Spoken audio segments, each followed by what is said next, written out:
For me, I'm not the biggest person. I'm about 4'11", so trying to grip onto a big 230 horsepower bike, it's tough. So having those tank grips is really good for me. I've used them since 2014, I think, when I first rode a 600. So I've used them for a long time, and I've always put them on my practice bike and stuff.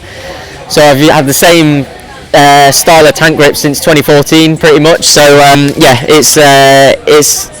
it's another tool to have on your bike, really, to be able to grip that tank. If you don't have them, it's quite a shiny surface on the painted, polished surface, so you do slide about a lot. Some people prefer not to have them, but for me it's a massive benefit. And yeah, we have a great relationship with the Eazi-Grip guys. Then we've had it for a long time with Matt as well in the garage, so yeah, very lucky to be supported by such a good brand.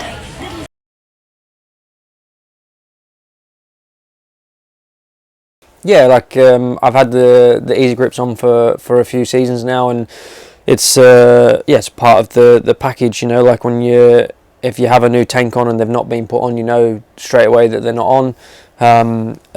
Something that helps you grip to the bike, helps you hold your position on the bike, and yeah, helps out during the practice and races. So I'm sure the team know more about how good the hoses are rather than me, but you know, all the products are fantastic, and for me personally, the tank grips are the ones that I feel and know about, and yeah, they do a great job.